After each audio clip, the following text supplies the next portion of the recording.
Bienvenido a Fuera del Micrófono, Eduardo Sotillos. Encantado de verte, de verdad, Javier.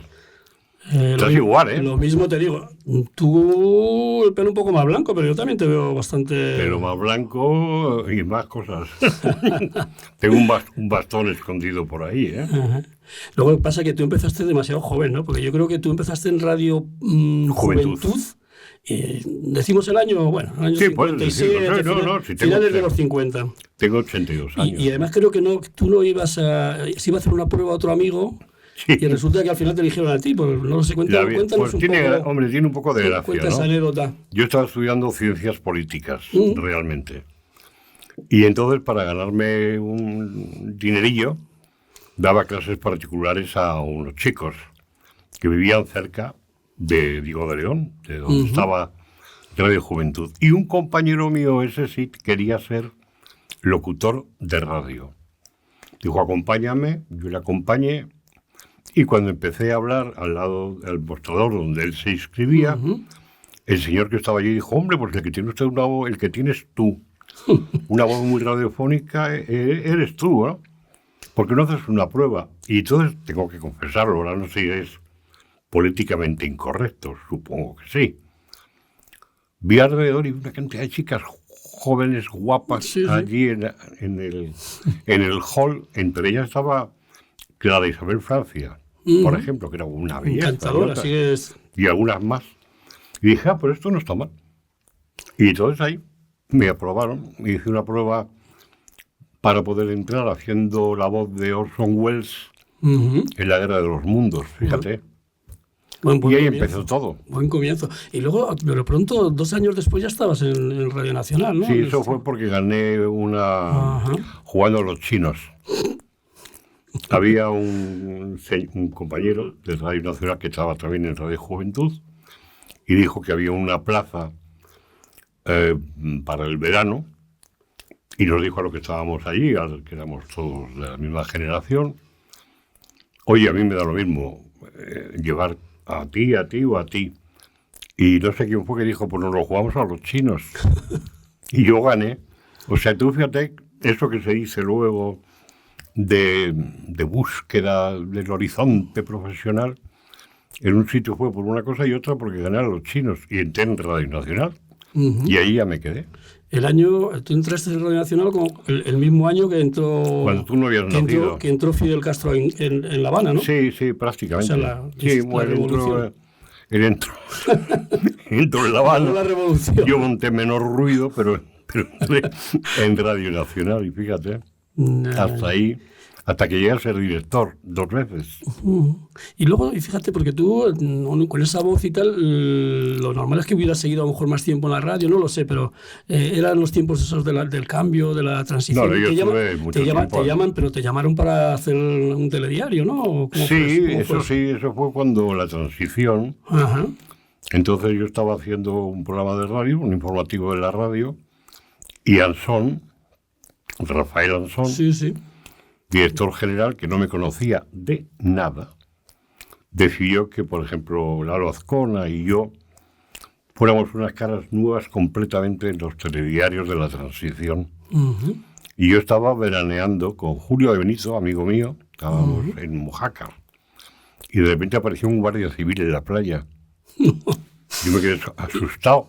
¿Qué habré hecho, no? Y el guardia civil nos había localizado en la playa. Me preguntó, ¿usted es Eduardo Sotillos? Sí, pues acompáñeme. Dice, uy, Dios mío, ¿quién soy yo? Y entonces fuimos, llamamos me puso un teléfono, se puso Rafael Ansón y me lo comunicó. Yo me asusté mucho, porque no tenía ni puñetera idea de lo que era la televisión, y ahí empecé. Pero fíjate que aquellos telediarios se recuerdan, ¿no? Fueron muy buenos. Dentro de la historia de televisión es verdad que dejasteis, no iba a decir un buen recuerdo, dejasteis una huella, ¿no? Sí. Recuerdo que estaba Pedro Macía y Lalo. Y también... Y tú estabas en el de por la noche, el de ¿no? por la noche, sí. Y la verdad es que fue una revolución. Ahí sí, yo no voy a ser humilde. En ese caso cumplimos una función extraordinaria.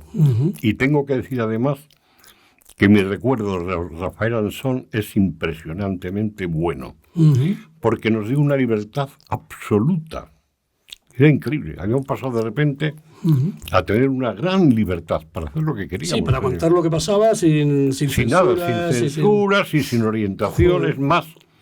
Ahora ya puedo contar una anécdota. Fíjate, un día, cuando teníamos ya hecho toda la escaleta, y yo iba a salir prácticamente ya a la pantalla, me llaman y me dicen que hay una instrucción de que no podemos dar un atentado que era con lo que abríamos. Sí, uno de los muchos atentados que había y tal. Entonces yo ya no tenía más remedio que entrar en la antena, quité esa información y cuando acabó nos fuimos toda la redacción a protestar al despacho del director general y yo le anuncié mi dimisión. Porque dije que hasta ahí nunca se había producido. ¿Sabes quién resolvió el tema? Adolfo Suárez en persona, que era el que había dado la orden.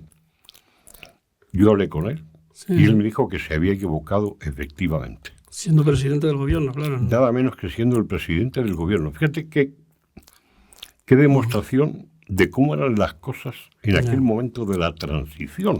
Claro. Explicasteis muy bien la transición, pero parece que no se os ha hecho luego mucho caso, porque parece, lo que ves ahora es que... Bueno, se nos hizo bastante caso en su momento. Pero la transición ahora mismo se cuestiona, sobre todo por las nuevas generaciones. Bueno, es que ya estamos cambiando. El salto de años es enorme, claro. Bueno. Pero vamos... Gente que no la vivió, que no... No, ni la vivió, y los que la vivieron que la quieren olvidar. Porque no les conviene ahora. No les conviene pensar en que hubo un momento en que, por ejemplo, la amnistía, pues claro que hubo una amnistía. Se salía de una dictadura. Y ahí hubo un acuerdo, me acuerdo de un discurso magnífico de Marcelino Camacho defendiendo él la ley de amnistía. Sí. Un discurso magnífico, un discurso emocionante, que quería poner término a lo que había sido la guerra civil. Pero es que había habido una guerra civil y había habido una dictadura. ¿Qué tiene que ver eso ahora con una amnistía para unos señores que dentro de un sistema democrático completamente como que han sido juzgados en democracia, claro. Que han sido juzgados en democracia. Les quieren de repente amnistiar, que eso supone decir a las claras que fue el Estado el que era represor, el que infringió las leyes al condenarlas. Porque claro, entonces se cuestionaban las leyes franquistas, claro. Pero es que ahora son unas leyes nacidas de la democracia y aquí quedan en mal lugar.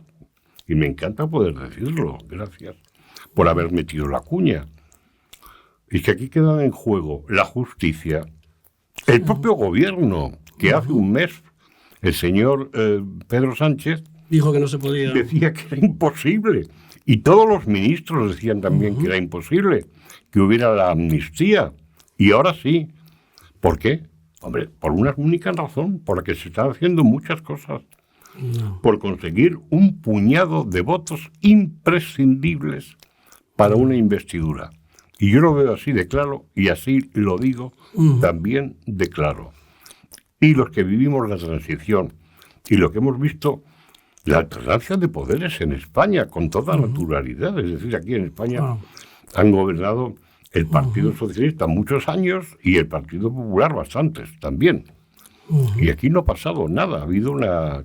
Hombre, ¿se han apoyado los nacionalistas? Pues sí, pero no se puede confundir el nacionalismo de Pujol, de verdad. Sí, lo que era convergencia. Lo que era convergencia, que nunca planteaba abiertamente aunque tuviera un corazón independentista, pero no planteaba la exigencia del referéndum ni nada más. Esa es una enorme diferencia. Oye, fuiste de alguna manera, porque en aquella etapa, un periodista como en tu caso, ¿no? Pues muy reconocido, popular y tal, decides hacerte del Partido Socialista en el 79. Sí. ¿Y por qué tomas esa decisión? ¿No te arrepentiste de decir, hombre, me van a poner una cruz? No, sí, ya, claro, lo consideré mucho, claro, había pasado, yo lo entiendo, además, que dije, a partir de ese momento me había puesto yo mismo ya una especie de corsé para poder desarrollar la profesión, aunque yo he procurado ser independiente siempre. Es curioso, ¿no? Yo he dicho siempre que siendo socialista, yo lo que hacía era pagar un carné. Yo pagaba por ser socialista una cuota. Y había otros compañeros míos que eran supuestamente independientes y que sin embargo cobraban cuotas. Fíjate, yo recuerdo cuando estabas que luego hablaremos de ello. Estaba yo porque me gustaba. Sí. Cuando estabas de director del Ojo Crítico, yo recuerdo te hice una entrevista para la revista Tribuna, yo trabajaba en la revista Tribuna, y te pregunté por ese tema del carné y tal, y me dijiste que el carné de socialista no te coartaba tu libertad, ¿no? En absoluto. Un poco reafirma un poco lo que y la gente que ha trabajado conmigo, siendo yo director de Radio Nacional, no puede decir que yo me haya comportado como un comisario político. Sectario, intolerante. No. Cuando he escrito o he opinado, yo particularmente, es verdad que he sido un socialdemócrata, que es lo que sigo siendo hoy, que no tengo carné. Bueno, si lo hubieras tenido, a lo mejor te lo hubieran quitado, ¿no? Porque tal y como están por las eso cosas, me fui. Ya. No, te lo puedo decir a ti con la confianza de compañero. Sí, por supuesto. Lo puedes entender. Sí. Mira, cuando se produjo, porque fue un golpe de Estado realmente, el que dio Pedro Sánchez y Rafael Simancas contra el Partido Socialista de Madrid, donde estaba yo con Tomás Gómez, que era secretario de Comunicación. Yo era secretario de Comunicación. Yo entré por el periódico de repente, pero por el periódico por la mañana, de que había pasado lo que había ocurrido, es decir, que nos habían invadido la sede. Se habían cambiado la cerradura. Cambiado la cerradura. Algún titular. Se habían cambiado la cerradura. Yo era el número 1 del comité regional, escogido por los compañeros. Yo me enteré y llamé entonces a Rafael Simancas por teléfono y le dije, ¿pero esto qué es? Chico, estas cosas las he tenido que hacer. Y le dije así a las claras, pues mira, comprenderás que yo no puedo seguir siendo miembro de un partido que es antidemocrático en esos comportamientos. Y me pidió, por favor, y yo le dije que bueno, que como estábamos en un periodo preelectoral, que no hiciera pública la decisión. Yo dije, pues yo no quiero... Sí, que no hacer daño. No quiero hacer daño al partido. Y en cuanto acabaron las elecciones, ya hice pública la decisión. ¿Por qué? Bueno, porque intuía lo que iba a pasar, por una parte, y por otra, porque yo quería tener la libertad de opinar y estaba seguro de que en cuanto empezara a ser crítico, como ahora han empezado a ser críticos, o por lo menos a verbalizar la crítica viejos compañeros míos, me iban a echar. Y yo antes de que me echaran, me fui. Y esos compañeros, yo les diría que tuvieran un poco de reflexión también sobre qué es lo que deben hacer en estos momentos. Porque conseguir un titular en un periódico o en una radio queda muy bien, pero no tiene ninguna influencia y no transforma nada.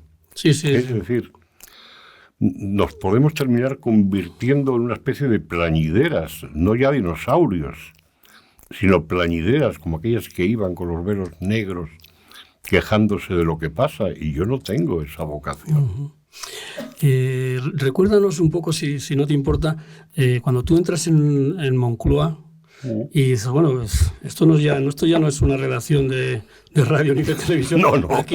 Aquí me voy a volver a encontrar con los anteriormente amigos, claro, que te van a llamar para decirte, oye, cuéntanos, no sé qué, ¿no? Claro. Eso tiene que ser... Eso fue muy duro, claro. No, yo lo entendía. Yo recomiendo, y luego se lo dije al propio Felipe González, cuando se produjo mi cese, que también fue dimisión, porque yo ya me la había olido, le dije, nunca vuelvas a colocar a un periodista al frente de la Secretaría de Estado de Comunicación, y menos de portavoz.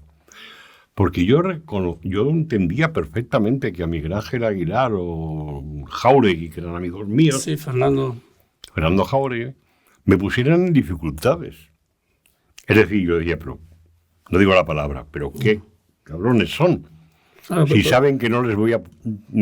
Y me azuzaban, no como ahora. Me azuzaban, y luego me ponían a parir. Es decir, me ponía ante la crítica porque yo efectivamente nunca he mentido.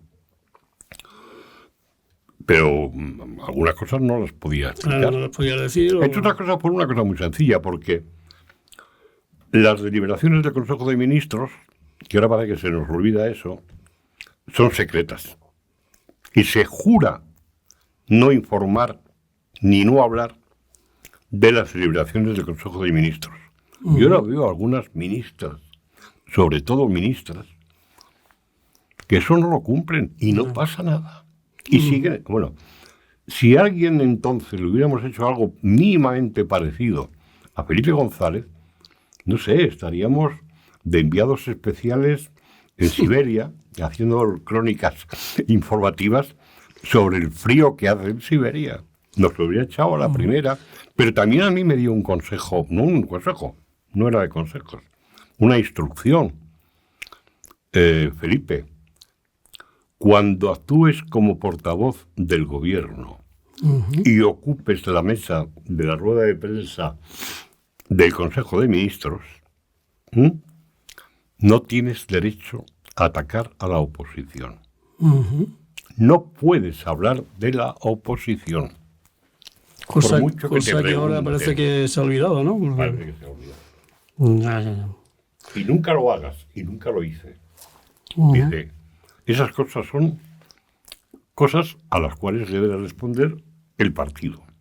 Pero fíjate, decías que no te habían tratado bien algunos los compañeros, que los compañeros de alguna forma te creaban. Lo lógico es pensar que decir, oye, yo que he estado con ellos, claro, que soy del mismo gremio, conmigo se tendrán un poquito de, ¿no? Pues no, luego nos podíamos hablar, luego podíamos tal, pero vamos, me ponían las cosas muy difíciles y luego y se quejaban de que no les informaba. Yo tenía una norma que me equivoqué completamente, hay que ser ingenuo. Yo decía, la información para el que se la trabaja. Esa era mi norma. ¿Por qué? Porque yo había estado trabajando dirigiendo un pequeño periódico en Bilbao. Sí, La Tribuna, ¿no? Tribuna Vasca. Tribuna Vasca. Que fue una de las etapas de las que más me enorgullezco. Porque era muy valiente estar ahí en aquella época, dirigiendo un periódico vinculado al Partido Socialista. ¿Para qué nos vamos a engañar, no? Matando al lado unos y a otros y con amenazas. Vale. Y yo sabía lo difícil que era para un pequeño periódico conseguir una exclusiva. Porque a mi competencia de al lado, como era muy importante... Sí, el correo... Se la pasaban. Diario Vasco. No hacía falta, porque aquí no, mira... Sí. Buscar exclusivas, yo para eso he aprendido mucho. Las mejores exclusivas son las que te filtran. Y ahora vemos todos los días algún medio de comunicación que no hace falta saber que le llegan todos los días la primera página, vamos. Te adelanta lo que va a pasar. Te adelantan lo que va a pasar. Entonces yo decía, pues no, hombre, yo voy a defender a ese periodista que puede estar en Albacete y que de repente es capaz de hacerme la pregunta interesante y preguntar qué va a pasar con esto que a nadie se le ha ocurrido.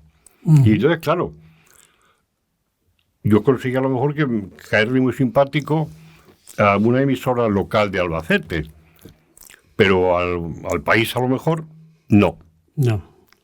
O veía publicado El País una cosa en otro sitio y decía... Sí, decía, pero ¿cómo es posible? Este se va a enterar. No, eso me pasó a mí ¿sabes cuando lo descubrí muy a las duras? Hoy me estoy ya desahogando contigo, porque ya me da igual. Pero mira, cuando se produjo el tema del Rumasa, que fue uno de los momentos más duros, y recién acabábamos de entrar,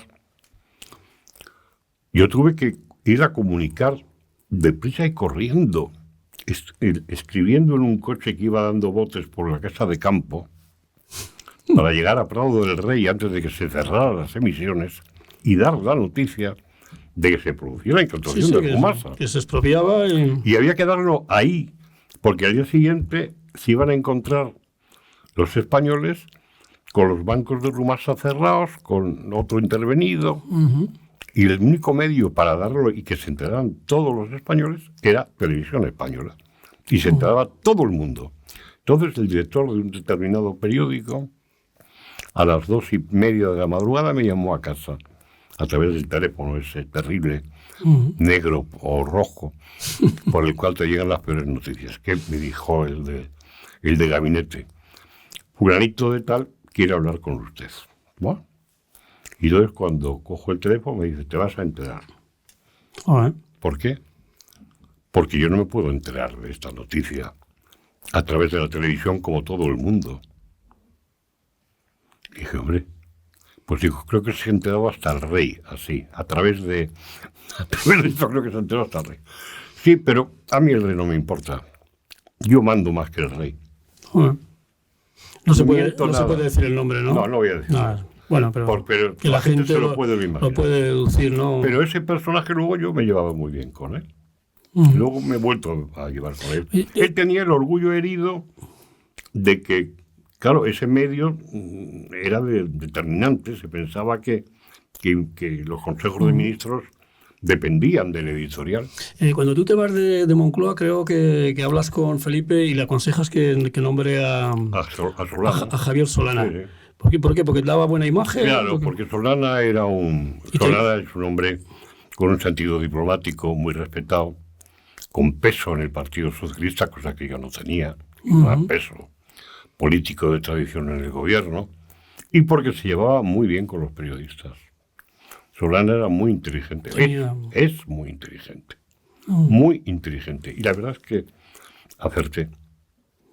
La gente normalmente suele recomendar a alguien que lo vaya a hacer peor que él. ¿Y te vuelves a la radio? Sí, claro. O sea, sí. ¿tú nunca has tenido miedo a dimitir, a dejar las cosas? No. Porque, claro, estaba viendo yo al preparar la entrevista, Eduardo, perdona, pero claro, dices, fuiste director de Radio Nacional en el 81, duraste poco. Fuiste de nuevo en el 88. Pero no porque te cesaste, o sea, porque tú decidiste que ya estaba bien. Que había cosas con las que no estabas de acuerdo y... Claro. Claro. Hay que ser también un poco valiente, porque bueno, el sueldo también influye. El sueldo veces, cuenta. ¿no?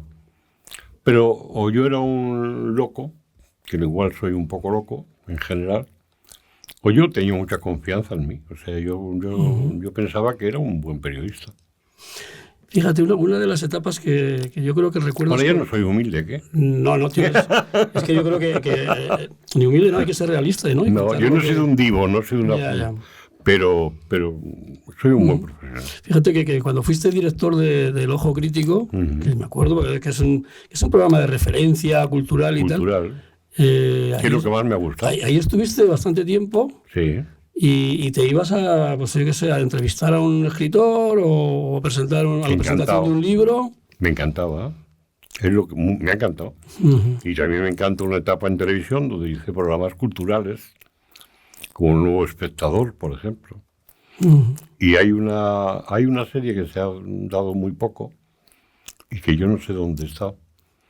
Una serie que hice en televisión que se llamaba La Huella, con los personajes que más, a mi juicio, habían contribuido en los últimos años, de entonces cuando hice el programa, a dar una visión distinta de España desde un punto de vista cultural.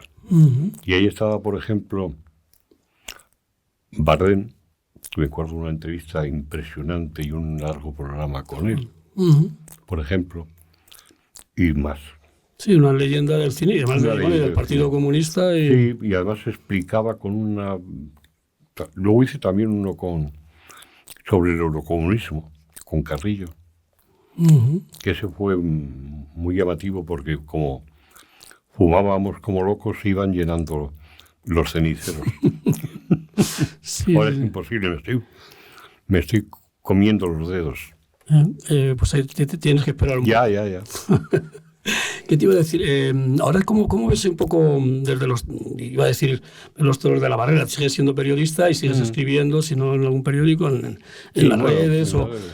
¿Cómo ves el país? Porque da la sensación de que se ha producido un retroceso en lo que es más sagrado, quizá, en la convivencia. Ese odio que se está generando, que parece que ya la gente no puede quedar a comer con uno de otro partido. Porque sí, fíjate. Ese tipo de cosas que antes tú viviste todo lo contrario, ¿no? Todo lo contrario. Todo lo contrario. Hablamos de cigarrillo de Suárez. Bueno. De Suárez con Felipe. ¿No? Con Felipe y con Carrillo. Y con Carrillo, sí, bueno. O el saludo de Fraga. Bueno, Fraga con Carrillo en el siglo. Y cuando Suárez venía de vez en cuando a Moncloa, que la gente no se enteraba para hablar con Felipe. Ajá. Cuando Felipe estaba de presidente y Suárez era un ex. Y tenían una muy buena relación. Y yo tengo alguna foto, mira, te la podía mostrar como una exclusiva. Brindando con unas cervezas en la sede de Moncloa 4 personas. Entre ellas, claro, sobre todo, Suárez y Felipe. Sí, No, ahora, por ejemplo, en los medios, yo, por ejemplo, leo todos los días de Objective. Pues eso... Por ejemplo. Eso es de agradecer. Sí. Pero leo también otros medios. Sí, hay un abanico de... El diario.es, para tal... Y me tengo que leer todos los días, para hacer una idea, me tengo que leer 10 medios. Y ya los tengo ubicados. Y tengo que deciros que este es uno de los medios más equilibrados que he visto. Yo creo que tenéis una tendencia lógica. Oye, después de muchos años de profesión y tal, también entraste en el mundo, es que se parece inevitable, de las tertulias de radio. Sí. Pero aquellas tertulias, yo creo que ya no son como ahora, porque ahora ya parece que de antemano sabes un poco cuál va a ser la opinión, ¿o no? Exacto. A los contertulios ya se les encasilla. Exacto. Yo empecé siendo contertulio, incluso, mira, que lo he visto recientemente, de Ana Rosa Quintana. Fíjate, claro, Telecinco, bueno, y en la SER, pero también y en Telemadrid, por el que quiero recordar. En Telemadrid también, en Telemadrid tuve unas peleas, algunas muy fuertes. Algunas veces me arrepiento, incluso del tono que pude emplear, porque, hombre, lo que yo no he podido aguantar nunca en una tertulia es la mentira. Es decir, yo comprendo perfectamente que hay una persona que tenga un criterio y una ideología completamente contraria. Pero si de repente cuando debate contigo te está diciendo que alguien dijo la palabra rebelión y no la dijo, pues yo ya no sigo. Porque ya el debate es inútil. Claro. Es inútil. Claro.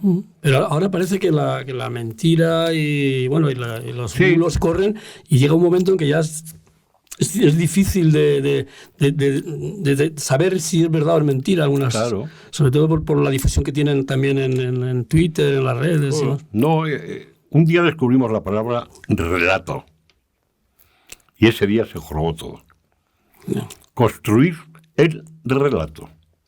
A partir de ahí, los gabinetes de comunicación, los directores de comunicación de los partidos políticos estaban obsesionados en construir el relato. Hay que colocar la palabra.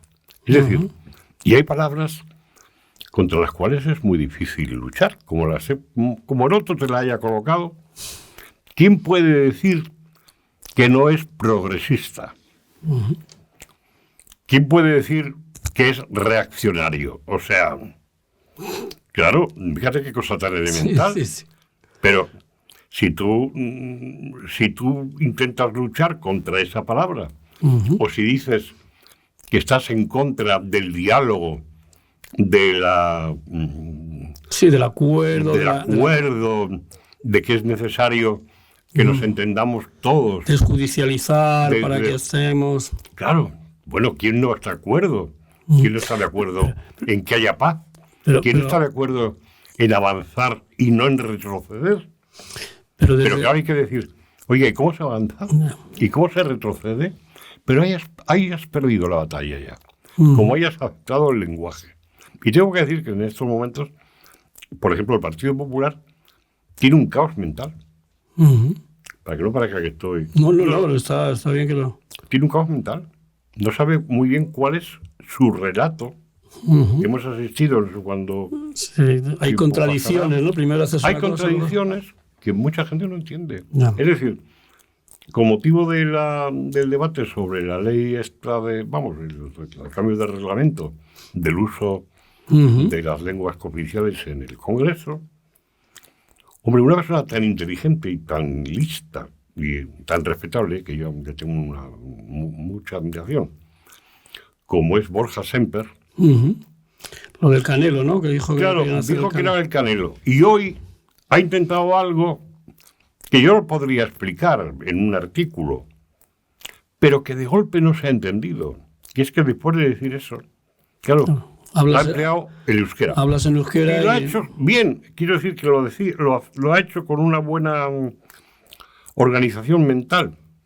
Pero no estamos en un mundo ya para que haya una lectura sofisticada de los mensajes. Tú ya tienes que colocar de repente algo que o sea un buen titular o que sea un mal titular. Y este era un mal titular. Entonces, como se estaba analizando también mucho, porque claro, aquí no hay una... No, sigue, sí. No, es que creía que me estoy pasando. Bueno, no, está muy bien, está bien el discurso este que estás... Me está interesando. Que ahora no hay ahora no hay 12 o 13 periodistas que analicen de repente, ¿no? Tú esto vas a una tertulia cualquiera y se estará hablando lo mismo de Bertín Osborne que de lo que ha pasado en el Congreso. Pero con la misma naturalidad, con la misma frivolidad. Y sobre todo diciendo qué es lo que se lleva, cómo hay que quedar bien. Entonces, claro, lo políticamente correcto se le queda a la gente en el oído. Sí. No. Yo, políticamente correcto. Cuando se habla de vamos a hacer un gobierno progresista en el que pedimos la colaboración, o vamos a pedirle los votos a nacionalistas que a veces son excluyentes, para un socialista es muy complicado entender eso, ¿no? Es decir, bueno, eso es progreso. Claro, pues la igualdad ahí no... Pero eso es lo que, fíjate, enlaza con lo que estábamos hablando. Lo que decía el otro día Alfonso Guerra. Claro, pero eso enlaza con lo que estábamos hablando. Si tú has colocado ya el mensaje de que este es un gobierno progresista, ya lo que hagas, ya te vale. Es decir, ya es progresista el PNV y ya es progresista Junts, que son unos partidos de derecha burguesa, pero reconocidamente de derecha burguesa. Pero eso sí, si van contigo, ya están protegidos por el manto del progresismo. Eso sí. Es tremendo, porque yo no sé tú que sigues la actualidad y tal, la situación de ahora, ¿tú te arriesgarías a decir si va a haber nuevas elecciones, si al final se va a conceder la amnistía? Vamos, no me están juego, ahí en una nube que no se sabe. No me juego ni la jubilación, vamos. Eso no. No, honestamente, lo tengo muy analizado. Claro, yo quisiera pensar que, hombre, el presidente del gobierno de mi país no va a poder aceptar las condiciones que además las repiten con una naturalidad enorme, es decir, es que no engañan a nadie. Es que Oriol Junqueras se presenta a las puertas del Congreso para decir que tiene firmado un acuerdo ya en agosto sobre la amnistía a cambio de hacer presidenta del Parlamento a la señora Armengol y constituir la mesa. Y lo dice. Y como no hay un desmentido, dicen, fuentes del gobierno dicen que no están de acuerdo. No, pero es que ha dicho una señora que está escrito, que lo tienen por escrito. Díganme sí o no. Y no hay quien diga sí o no. Sale la portavoz del gobierno y dice que no es momento, que esto es el tiempo de Feijóo. Y ahí se acabó. ¿Cómo voy a hacer yo un pronóstico de eso? Quisiera pensar que no. Pensar que no. Y creo realmente que a España le convendrían unas nuevas elecciones. Pero yendo a las claras ya, ¿eh? O sea, ya diciendo cada uno lo que piensa hacer de verdad y casi como un compromiso solemne, firmado ante la sociedad. No cambiarlo al día siguiente, ¿eh? Claro, porque la mayoría de los españoles ha votado PP Eso Bueno. es que hemos hecho para que no se pueda de alguna manera Es imposible. ni siquiera dialogar a ver si se puede hacer algo, ¿no? Es imposible. Acuerdo de... Es imposible. Como ha pasado en Alemania o como Es ha pasado imposible, en Portugal. porque Bueno, tú fuiste además corresponsal en Lisboa. Ahí la Quiero gente, recordar, ahí sí. la gente se pone de acuerdo. Vamos. Ahí no hay- Ya. Portugal es un ejemplo para nosotros en muchas cosas que debíamos de tener en cuenta. Vamos. Pues que hace esta una revolución y es una revolución con un clavel, pues ya me contarás. Y nosotros nos matamos. Muy bien, Eduardo. Podríamos, no sé, para finalizar un poco, Por una risa. ¿cómo ves un poco las televisiones? Porque claro, cuando tú estuviste, es verdad que la televisión tenía una influencia enorme en la sociedad, sobre todo quizá llegaba a 18 millones de Claro, personas. no tiene mérito, ¿eh? Al llegar las privadas y tal, Claro. se abre el abanico, pero ¿hay más pluralidad o todas están un poco alineadas en distinto...? Yo voy zapeando. Vas viendo... Yo voy zapeando y veo que alguien, no sé quién, hace una escaleta común. Y luego hay algunos matices, pero la escaleta es común, vamos. Son las mismas noticias. Sí. O sea, tú puedes decir que hay alguien, no se sabe, un ser inmarcesible, que dice, se abre... Hoy toca abrir con las jugadoras de fútbol. O con la lana. Eso. Hoy no abrimos con... Hay un caso que yo lo he estudiado como para hacer una tesis. Por ejemplo, la terrible inundación de Libia ha tardado 3 días en ocupar el primer puesto. Primero estaba Marruecos. Primero estaba Marruecos, luego tal. Y muy tarde, muchos días después, empezó a aparecer Libia. Yo que estoy muy al tanto de la información, decía, pero sí es mucho más dramático lo de Libia que lo de Marruecos. Fíjate una cosa, que vamos, yo lo investigué. Hay una cosa curiosa. La proporción de habitantes... Libia tiene 7 millones de habitantes. Marruecos tiene 35 millones. Ergo, si en Libia se producen 10.000 muertos, Sí, en proporción. es una proporción mucho mayor de tragedia que los 10.000 o 3.000 que puede haber en Marruecos. La tragedia es mucho mayor, pero no ha tenido el mismo impacto mediático. Y eso que tiene alrededor el impacto mediático, que tampoco ha habido movimientos solidarios. Aquí la gente no ha salido diciendo, tenemos que mandar gente a salvar a la gente de Libia. Entonces yo un poco ahí en el... tengo una idea de que bueno, que hay que... Es que claro, habría que leer todos los días también Le Monde. Pero claro, o The Washington Post. Ya para terminar, Venga, ya venga. la última pregunta. Si tú volvieras iba a decir a nacer, que es... Sí, venga. Tú volverías... ¿Hay cosas que no harías otra vez?